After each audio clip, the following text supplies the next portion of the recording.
Have you ever really stopped to think about how we talk about our free time? It's funny, right? We don't just say, I have a hobby. We say things like, oh, I'm really into, or I've decided to take up. The words we choose actually say a whole lot about us. So today, we're going to dive into the hidden language of leisure. All right, picture this. It's Friday. You've made it through a long week. What is the absolute first thing that pops into your head? Are you grabbing your keys, ready to head out the door? Or are you thinking about sinking into the couch with the remote? Your gut reaction probably says a lot about you. Because really, when you boil it all down, it all starts with that one single fundamental choice.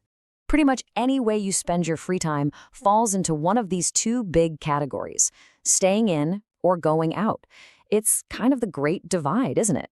Do you recharge by getting cozy at home, or do you get your energy from being out in the world? Have a look and think about which side you naturally lean towards. Okay, so once you've made that big call, team in or team out, a whole world of possibilities opens right up. You can think of it like being handed a giant menu with endless options for what to do next. And just look at the variety on this menu. I mean, we're talking about everything from going surfing to just watching old DVDs. What's so cool is how wildly different all these activities are, but they all fit under that one big umbrella of leisure. It just goes to show you there is no right or wrong way to have a good time. Now, here's where it gets really interesting. We can sort all of these back into that in or out framework. And yeah, some are super obvious. Watching TV is in, a concert is out. But notice the subtle shifts in the language. You have a party, which happens at your place, but you go to a party somewhere else. The language itself gives the game away. But it's not just about where you are. The actual words, the verbs we use for our hobbies, they're just as important. In fact, the specific word you choose matters way more than you probably think. Here is the perfect example. Just think about it for a second. Would you ever say you play a crossword puzzle? It just sounds wrong, doesn't it? But why? And boom, here's the answer. Turns out there's a kind of unwritten rule in English that we all just seem to know.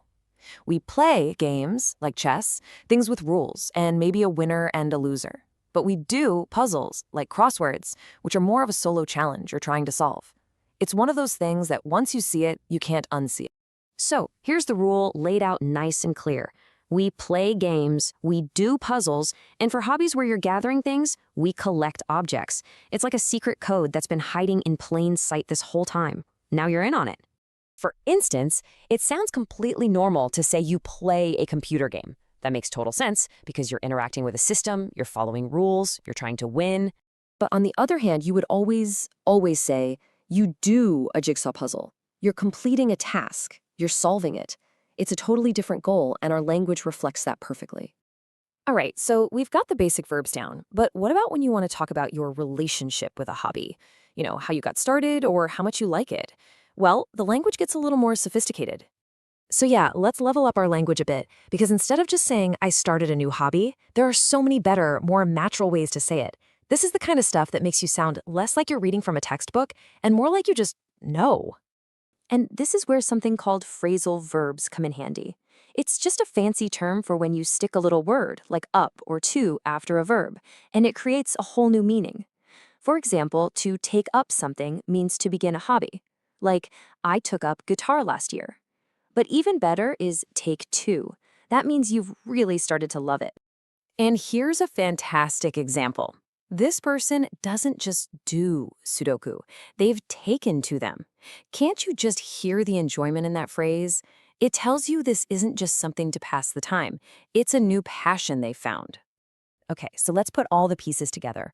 We've talked about the big in or out decision. We've got the specific verbs like play, do, or collect.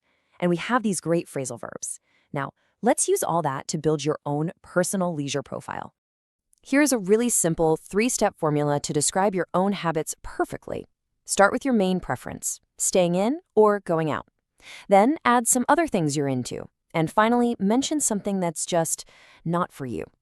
It's a quick way to create a well-rounded, natural-sounding snapshot of what makes you tick. Think of it like a verbal selfie of your free time.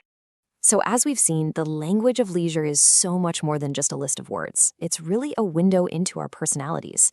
From that simple choice of in or out to the little nuances of play or do, the words we use to talk about our downtime say a whole lot about who we are. So I'll just leave you with this one last thought. What does your time off say about you?